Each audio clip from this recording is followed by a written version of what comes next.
मित्रों नमस्कार। आपका बहुत बहुत स्वागत है।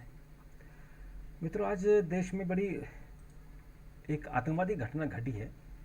केरल में ब्लास्ट किया गया है और दो लोग तुरंत घटनास्थल पर ही उनकी मौत हो गई और 36 घायल हुए हैं। और इसके साथ ही यूपी और दिल्ली और तमाम जगह अलर्ट किया गया है। महाराष्ट्र में अलर्ट किया गया है क्योंकि इसका दुष्परिणाम हो सकते हैं। यानी जो आतंकवादी हैं वो अपने उनका जो मकसद है दहशत फैलाना, लोगों को डराना, उसमें कामयाब होने के लिए कुछ और जगह ब्लास्ट कर सकते हैं। और ये जो केरल का ये जो कलमशेरी इलाका है केरल का, ये वहाँ ब्लास्ट हुआ है। और इसमें एक सम्मेलन केंद्र है, वहाँ पर एक सामुदायिक केंद्र है ईसाइयों का, उसमें हुआ है। और जो घटना घटी है ये भी एक ईसाई संगठन है, उसने जिम्मेदारी ली है। तो जैसे आप जानते हैं कि केरल में जो पॉपुलेशन है उसमें ईसाई ज़्यादा है और कई बार वहाँ जो एक्सट्रीमिस्ट हिंदू हैं और एक्सट्रीमिस्ट ईसाई हैं और कम्युनिस्ट हैं, उनके बीच में आपस में मार पिटाई और सब चीज़ें चलती हैं। लेकिन ब्लास्ट की ये घटना ये रेयर होती है, ये ऐसे नॉर्मली वहाँ इस तरह की घटनाएं नहीं घटती हैं। लेकिन ये घटना घटी है और इसके कारण जो वहाँ स्थितियाँ हैं वो थोड़ी सी तनावपूर्ण हो गई। और इसमें जो डीजीपी हैं केरल के, शेख दरवेज साहब, इन्होंने कहा है कि जांच के अनुसार विस्फोट आईईडी से हुआ है ये। और कलमेशेरी में ईसाई समुदाय का एक सम्मेलन केंद्र में एक धमाका हुआ जब सैकड़ों लोग 3 दिवसीय प्रार्थना सभा के समापन के अवसर पर एकत्रित हुए थे। और 9:40 पर सुबह की घटना है ये। और कलमशेरी जो जमराह इंटरनेशनल कन्वेंशन सेंटर है, यहाँ पर धमाका हुआ है और इसमें 2 लोगों की मौत हो गई है और लोगों का उपचार किया जा रहा है। और मामले की जांच, अधिकारी ने कहा कि जो विस्फोट है वो जो एसआईटी है उसकी जांच की जाएगी और एसआईटी इसकी इस पर पूछताछ इस पर करेगी। और कम से कम इसमें जो इसका जो धमाका हुआ वो 3 धमाके हुए और जिसमें 2 जोरदार के थे, तीसरा थोड़ा सा कम था। तो इसमें एक टिफ़िन बॉक्स का इस्तेमाल किया गया और उसमें इस स्तर की उसमें ये अभी पुष्टि नहीं की जा सकी कि घटना स्तर की जो जांच राज्य की आतंकवादी रोधी दस्ते और एनआईसी समेत कई एजेंसियों द्वारा की जा रही है। तो यहाँ पूछे जाने पर कि क्या इस आतंकी हमला था, तो डीजीपी ने कहा कि वह इस चरण में अभी कुछ नहीं कहा जा सकता है, लेकिन इसमें जब जांच होगी, क्योंकि एनआईबी इसमें एनआईए इसमें शामिल हो गया, नेशनल जो इन्वेस्टिगेटिव एजेंसी है, उसने जांच शुरू कर दी है। तो ये बड़ा मुझे लगता है कि बहुत दिनों बाद ऐसी घटना घटी है। और गृह मंत्री ने कहा है कि ये जो आतंकवादी रोधी दल है, राष्ट्रीय सुरक्षा गार्ड है, इनको वहाँ भेजा गया है। और जो सीएम है विजयन, उन्होंने सर्वदलीय बैठक बुलाई है और प्रधानमंत्री ने भी उनसे बात की, गृह मंत्री ने भी बात की है। और ब्लास्ट की जिम्मेदारी जिस व्यक्ति ने ली है उसने अपने आप को सरेंडर कर दिया है।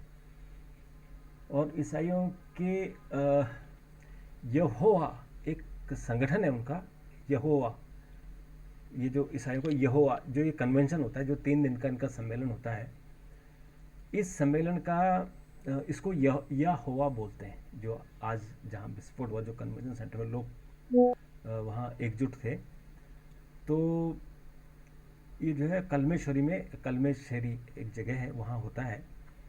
और यहाँ ईसाई धार्मिक सभा में लोग इकट्ठा हुए और ये जो साक्षी यहूदा का जो यहोवा है, उसके साक्षी संप्रदाय का एक सदस्य होने का एक व्यक्ति है, त्रिशूर जिले का है और कोटकारा थाने में इसने आत्मसमर्पण कर दिया है। और इसका दावा है कि उसने बम विस्फोट किया है। और कलमशेरी में ईसाई धार्मिक सभा में जो ये विस्फोट हुआ है, उसने इसकी जिम्मेदारी ली है और उसने खुद को एक डोमिनिक मार्टिन के रूप में बताते हुए मीडिया को उसने कहा कि वह संगठन शिक्षाएं देश के सही नहीं है।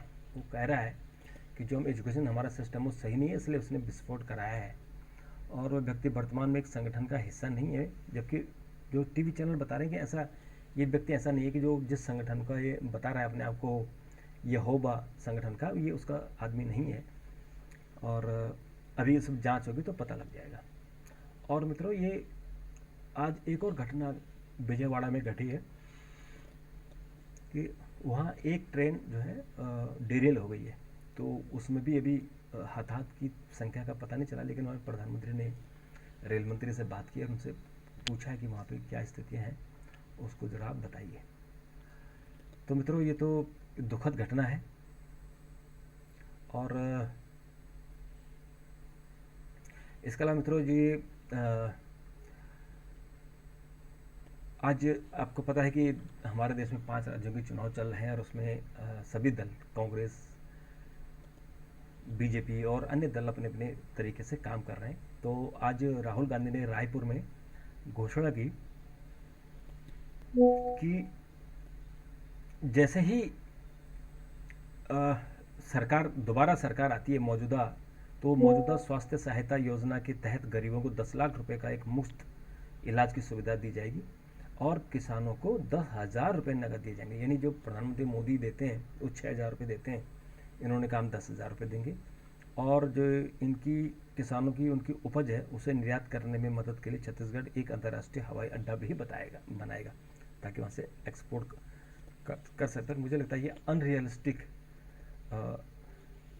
इन्होंने वायदा किया है, क्योंकि अंतर्राष्ट्रीय हवाई अड्डा बनाना ही सेंट्रल गवर्नमेंट के हाथ में होता है और निर्यात की परमिशन देना भी सेंट्रल गवर्नमेंट के हाथ में। तो सेंटर में तो मोदी जी बैठे हुए, वो तय करेंगे कि किसको क्या करना है। हालांकि वो किसानों के हितैषी हैं और किसानों के लिए तमाम काम कर रहे हैं, तो इन्होंने अगर वायदा किया है तो हो सकता है कि वो उस वादे को मोदी जी पूरा करें, ये भी हो सकता है। पर जो राजनीतिक दल हैं वो किस तरह से वायदे कर रहे हैं देश को खोखला करने के लिए, भी बहुत चिंता की बात है कि चुनाव जीतने के लिए कुछ भी करो, देश को दांव पर लगा दो, ये बहुत खतरनाक हो रहा है। आज प्रधानमंत्री ने मन की बात की 106 कड़ी और उन्होंने कहा कि मेरा युवा भारत संगठन की बुनियाद रखें और उन्होंने कहा कि प्रधानमंत्री ने कहा कि 31 अक्टूबर को लौह पुरुष सरदार वल्लभ भाई पटेल की जयंती पर मेरा युवा भारत नामक एक संगठन की नींव रखे जाने की घोषणा की, जो राष्ट्र निर्माण से जुड़े विभिन्न आयोजनों में देश के युवाओं को सक्रिय भागीदारी का अवसर देगा।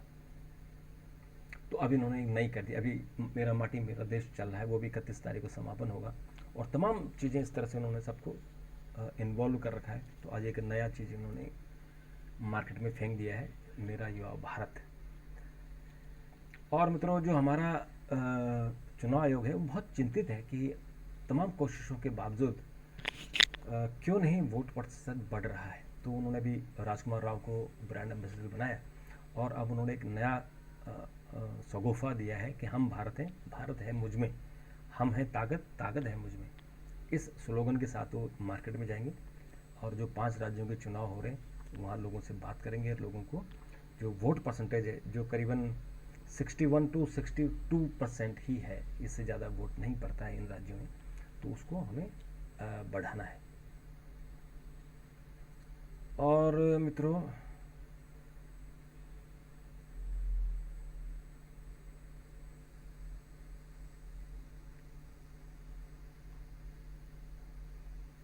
इसके अलावा मित्रों आज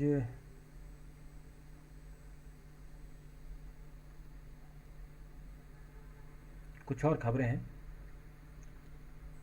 जैसे कोची में जब ये विस्फोट हुआ तो जो प्रत्यक्षदर्शी हैं उन्होंने कहा कि हमने आग का गोला उठते हुए देखा है और कैसे वो लोग वहाँ से भागे अपनी जान बचाते हुए।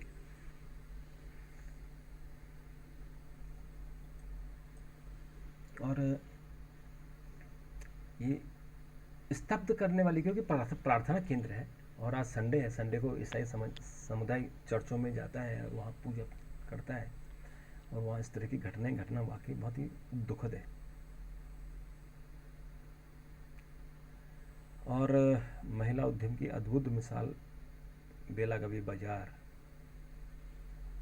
और कांग्रेस ने केरल विस्फोट की सघन जांच की मांग की है। मांग तो है हो ही रही तेलंगाना। और कांग्रेस ने कहा है कि तेलंगाना में 6 गारंटी लागू करेगी। छत्तीसगढ़ में 5 साल से ग्रहण है, अब हटाइए, नड्डा ने बोला है। और प्लास्टिक के सूक्ष्म कण स्वास्थ्य के लिए खतरनाक हो रहे हैं। तो और मोदी अल सीसी ने पश्चिम एशिया में शांति व्यवस्था की बहाली पर जोर दिया है। तो उन्होंने टेलीफोन पर बात की है। और इजराइल फिलिस्तीन के बीच जारी युद्ध के मद्देनजर पश्चिमी एशिया में बिगड़ती सुरक्षा और मानवीय स्थिति पर चिंता जताई है। और मिस्र के जो राष्ट्रपति हैं अल सीसी, वो प्रधानमंत्री मोदी की बड़े अच्छे दोस्त हैं। और अभी वो 26 जनवरी में भी चीफ गेस्ट थे और अभी G20 में भारत आए थे। तो बहुत अच्छी हमारी संबंध है। और गाजा के सबसे बड़े अस्पताल के पास हवाई हमला हुआ है भयानक तरीके से। और यह युद्ध हमास को ख़त्म और बंधकों को रिहा करा सकता है। ये जो नेतन्याहू हैं इजराइल के प्राइम मिनिस्टर, उन्होंने कहा है कि ये उन्होंने विस्फोट किया है।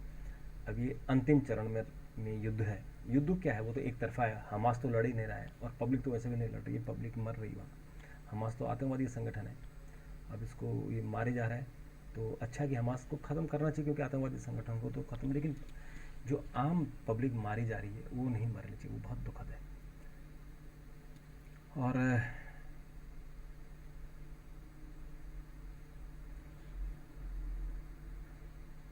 इसके बाद मित्रों, आज जो भारत और इंग्लैंड के बीच में बहुत ज़बरदस्त मैच चला ICC वर्ल्ड कप का लखनऊ में। और भारत ने बहुत कम रन बनाए थे, 230 रन बनाए। और लेकिन उसकी बल्लेबाजी इतनी ज़बरदस्त रही कि इंग्लैंड को 100 रन से हरा दिया, यानी 130 में ही निपटा दिया इंग्लैंड को। और भारत ने लगातार 6 मैच जीते, ये भी मुझे लगता है रिकॉर्ड है। और जो कैप्टन है रोहित शर्मा, रोहित का जो जीत का परसेंटेज है वो करीबन 75% है, यानी दुनिया में सबसे हाईएस्ट उसका जीत का परसेंटेज है। तो इस जीत से उसका और मनोबल बढ़ेगा। और अब 2 तारीख को मैच है भारत और श्रीलंका का, तो उसमें भी देखने को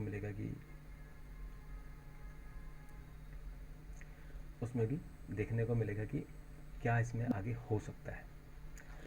तो मित्रों, अभी के लिए इतना, फिर आपसे मुलाकात होगी। तब तक के लिए नमस्कार, थैंक यू, धन्यवाद। चैनल सब्सक्राइब जरूर करें, आपका धन्यवाद, नमस्कार।